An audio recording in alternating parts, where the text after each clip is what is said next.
ये मत सोचिए कि न्यू इंडिया में सिर्फ प्रधानमंत्री नरेंद्र मोदी की आलोचना करना गुनाह है। ये मत सोचिए कि आप सिर्फ भारतीय जनता पार्टी की आलोचना करेंगे तो आप मुश्किल में पड़ सकते हैं, आपके पीछे एजेंसीज लगाई जाएंगी, आपके खिलाफ मुकदमे दर्ज किए जाएंगे। नहीं, अगर आप भारतीय जनता पार्टी के प्रचार तंत्र के गुर्गों की आलोचना करेंगे, उनके चाटुकारों की आलोचना भी करेंगे ना, तो आप मुश्किल में पड़ सकते हैं। और मैं प्रमाणित करने वाला हूं कैसे। जैसे कि आप जानते हैं दोस्तों, हाल ही में एक फिल्म आई है धुरंधर, एक शानदार एक्शन फिल्म, मगर उसके अंदर भारतीय जनता पार्टी के पक्ष में खुलकर प्रोपेगेंडा है। वहां इस फिल्म में दिखाए गए हैं आईबी डायरेक्टर अजय सान्याल, जिन्हें मॉडल किया गया है मौजूदा राष्ट्रीय सुरक्षा सलाहकार अजीत डोभाल पर। यानी कि आदित्य धर खुलकर उनकी चाटुकारिता करते हैं। यह बात अलग है कि इसी फिल्म के अंदर जो दो बड़ी इंटेलिजेंस नाकामियां, यानी IC-814 का जो विमान अपचालित हुआ था, हाईजैक हुआ था, और संसद में जो हमला हुआ था वो भी अजीत डोभाल के रहते हुआ था, उसको लेकर उस वक्त की सरकार की ना तो आलोचना होती है और ना आईबी के डायरेक्टर पर सवाल उठाए जाते हैं। मगर हां, खुलकर प्रोपेगेंडा है। फिल्म के अंदर इस तरह के डायलॉग्स भी हैं जिसमें कहा जा रहा है कि हम घर में घुसकर मारेंगे, जबकि फिल्म की पूरी जो सेटिंग है वो 2002 से 2009 के बीच में है, जब कांग्रेस की सरकार हुआ करती थी। और बात वहां नहीं रुकती। फिल्म में एक सीन है जहां जो आईबी के डायरेक्टर हैं उन्हें नकली नोट के बारे में जानकारी मिल जाती है, मगर वो सरकार तक ये जानकारी नहीं पहुंचाते हैं। वो कहते हैं कि भविष्य में ऐसी सरकार आएगी जो हमारी बात सुनेगी। इस तरह की बातें, यानी खुलकर प्रोपेगेंडा। अब हुआ क्या, मैं आपको बताता हूं। अनुपमा चोपड़ा जानी मानी फिल्म एक्सपर्ट हैं। वो एक रिव्यू करती हैं जिसमें वो आलोचना करती हैं धुरंधर की। हर किसी को अधिकार है। मैंने भी इस फिल्म पर रिव्यू किया था और मैंने खुद कहा था आपसे कि इस फिल्म को दो स्तरों पर आंका जा सकता है। एक तो उसका पॉलिटिकल प्रोपेगेंडा और दूसरा एक एक्शन स्पाई थ्रिलर, और एक शानदार एक्शन स्पाई थ्रिलर है जिसमें शानदार एक्टिंग की गई है। वो मैंने कहा था, मैंने फिल्म की तारीफ की थी। मगर अनुपमा चोपड़ा को फिल्म नहीं पसंद आई। वो एक रिव्यू करती हैं और उसके बाद उन पर हमला शुरू हो जाता है और रहस्यमय तरीके से उनकी संस्था उस रिव्यू को हटा देती है। यह देखिए, उनका रिव्यू गायब हो गया है। अब मैं आपको उनके रिव्यू से एक छोटा सा हिस्सा दिखाना चाहता हूं कि उन्हें इस फिल्म पर क्या-क्या आपत्तियां थीं। सुना जाए। Dhurandhar is an exhausting, relentless and frenzied espionage thriller propelled by charismatic murderous men, too much testosterone, shrill nationalism and inflammatory anti-Pakistan narrative. यानी कि एक किस्म के उग्र राष्ट्रवाद का जिक्र किया, जिंगोइज्म की बात की, इन तमाम मुद्दों पर उन्होंने आलोचना की। मैं फिर कहना चाहता हूं, पिछले 11 सालों में हमारे जो तमाम फिल्म एक्टर्स हैं ना, चाहे अमिताभ बच्चन हो, अक्षय कुमार हो, जूही चावला, अनुपम खेर, अजय देवगन, ये तमाम वो लोग थे 2014 से पहले उस वक्त की सरकार की आलोचना किया करते थे। डॉलर के मुकाबले रुपए गिर जाता था, बयान देते थे। पेट्रोल के दाम महंगे हो जाते थे, बयान दिया करते थे। 2014 के बाद सबके मुंह पर ताले लग गए। वहां तक तो बात समझ आती है, मगर अब अगर भारतीय जनता पार्टी के प्रोपेगेंडा में कोई फिल्म मदद करती है, अब आप उसकी भी आलोचना नहीं कर सकते हैं।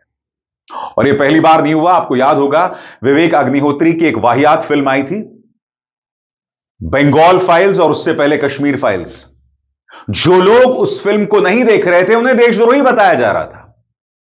मैं फिर आपसे कहना चाहता हूं, अरे भाई, यह फिल्म ही है। अब अगर कोई आलोचना कर दे तो वो भी उसको करने का अधिकार नहीं है।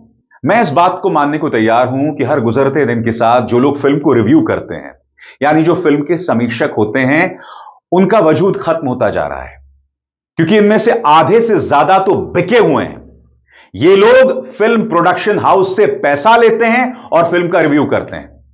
ऐसे ढेरों फिल्म समीक्षक हैं और आप भी जानते हैं मैं किन की बात कर रहा हूं। मगर यहां पर अगर अनुपमा चोपड़ा ने उसकी आलोचना कर दी तो उनकी संस्था पर ऐसा दबाव बन गया कि उनका वीडियो हटा दिया गया। यह क्या हो रहा है इस देश में? मैं फिर आपसे पूछना चाहता हूं, क्यों? भाई, मैं यह बात तो समझ सकता हूं कि भाई आप भाजपा की आलोचना करेंगे तो आप पर मुकदमे कर दिए जाएंगे। अगर आप प्रधानमंत्री नरेंद्र मोदी के परम मित्र गौतम अडानी की आलोचना करेंगे या उनके बारे में कुछ कहेंगे तो आपके खिलाफ कोर्ट केसेस कर दिए जाएंगे। मगर अब आप फिल्मों की भी आलोचना नहीं कर सकते हैं। मैं आपसे एक सवाल पूछना चाहता हूं, इतनी समस्याएं मुंह बाहे खड़ी हैं प्रदूषण को लेकर, जंगलों का कटाव हो रहा है उद्योगपतियों के लिए, प्रदूषण का जिक्र मैं कर चुका हूं। 2900 किलोग्राम अमोनियम नाइट्रेट फरीदाबाद पहुंच जाता है, देश के गृह मंत्री की कोई जवाबदेही नहीं है। इतनी समस्याएं मुंह बाहे खड़ी हैं, देश की अर्थव्यवस्था, बेरोजगारी, डॉलर के मुकाबले रुपए का गिरता स्तर, मगर किसी का मुंह नहीं खुलता है। मगर हां, किसी ने अगर धुरंधर की आलोचना कर दी तो साहब इतना दबाव डालो उस पर, उसे इतना टारगेट करो कि संस्था को रिव्यू ही हटा देना पड़ता है, वो वीडियो ही गायब कर देना पड़ता है। अब भी आप नहीं मानते कि हमारा लोकतंत्र हर गुजरते दिन के साथ कमजोर होता जा रहा है। मैं आपको एक वीडियो दिखाना चाहता हूं। यह वीडियो है विशाल डडलानी का। जाने माने म्यूजिक डायरेक्टर हैं और उन्होंने बेबाकी से एक मुद्दा उठाया है। वो ये कह रहे हैं कि संसद वंदे मातरम पर तो बहस कर सकता है, मगर देश के सामने जो ज्वलंत मुद्दे हैं उस पर चर्चा नहीं कर सकता। मैं उम्मीद करता हूं कि इस वीडियो के बाद विशाल डडलानी पर निशाना नहीं साधा जाएगा। सुनिए विशाल डडलानी क्या कह रहे हैं। हेलो भाइयों और बहनों, बड़ी खुशखबरी की बात है आपके लिए। कल हमारे पार्लियामेंट ने, इंडिया के पार्लियामेंट ने 10 घंटे वंदे मातरम पे बहस की। वंदे मातरम जो कि एक बहुत मशहूर और चहीता देश गीत है, जो कि बंकिम चंद्र चटर्जी ने लिखा है। लोग इसे बहुत चाहते हैं। इस पे बहस हुई पार्लियामेंट में और इस बहस की वजह से मैं आपको बता दूं, इंडिया की बेरोजगारी का प्रॉब्लम सॉल्व हो गया, इंडिगो वाली प्रॉब्लम सॉल्व हो गई है, एयर पोल्यूशन की प्रॉब्लम सॉल्व हो गई है। इमेजिन 10 घंटे एक पोएम पे डिबेट हुई है। इन बातों का जिक्र तक नहीं हुआ, लेकिन ये बातें सब इस डिबेट की वजह से सॉल्व हो गई हैं। ये डिबेट जो आपके टैक्स के पैसों का 1 मिनट पार्लियामेंट में 2.5 लाख रुपया कॉस्ट करता है, 10 घंटे मतलब 600 मिनट, काउंट कीजिए।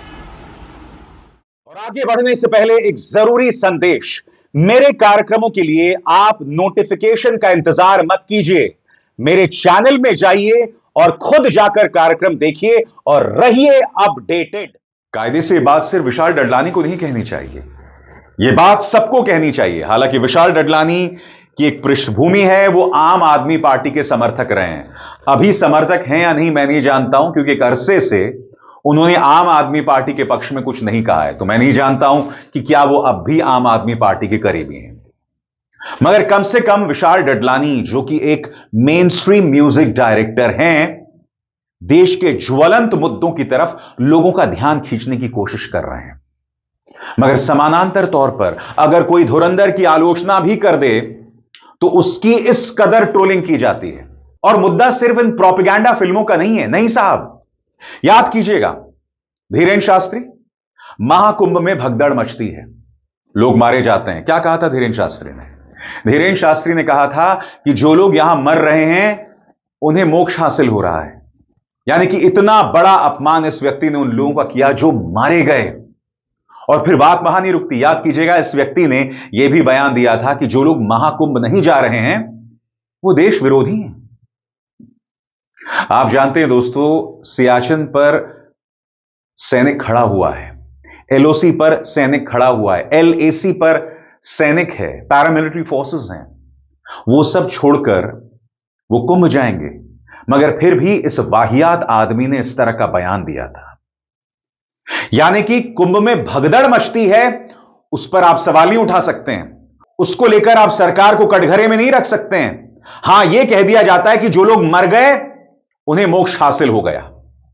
और यही वंदे मातरम को लेकर किया जा रहा है। भारतीय जनता पार्टी के नेता, उनके प्रचार तंत्र कह रहे हैं कि जो वंदे मातरम नहीं गा सकता वो देश के खिलाफ है। एक छोटी सी क्लिप मैं आपको दिखाना चाहता हूं।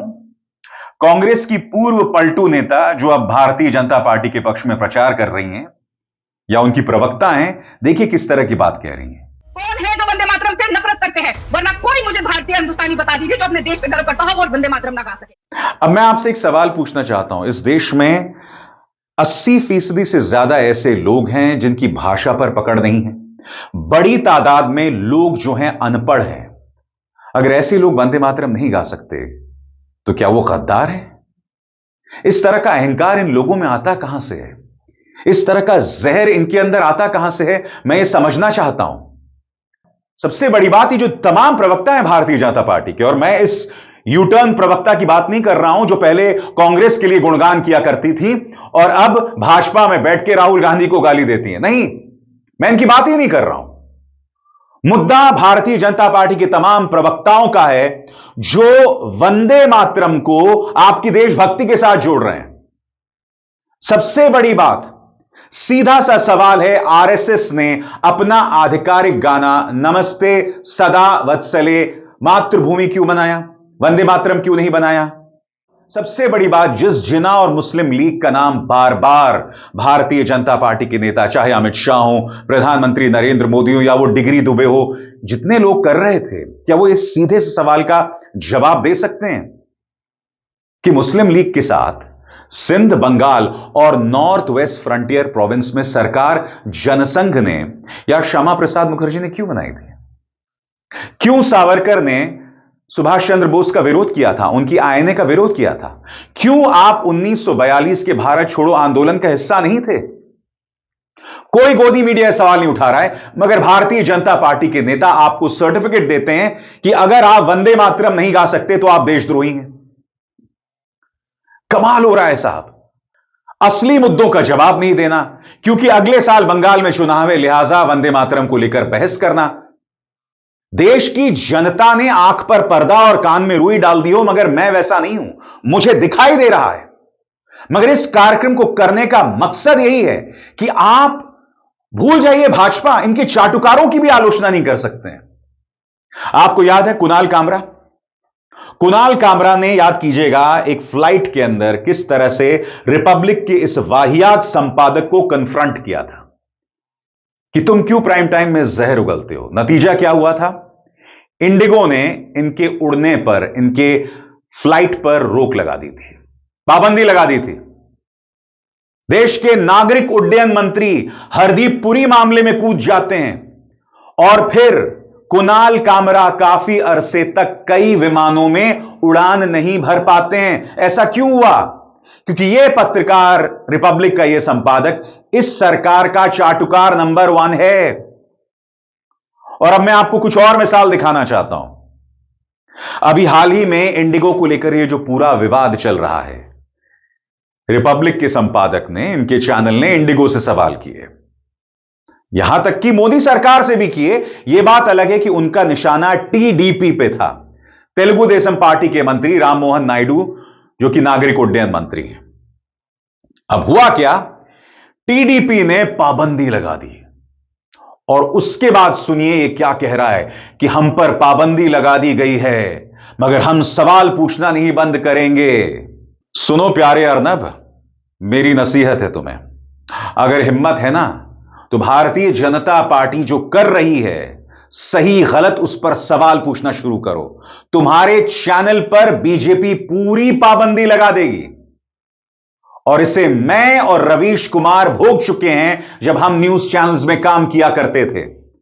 जब भारतीय जनता पार्टी अपने प्रवक्ता मेरे और रवीश के शो में नहीं भेजा करती थी।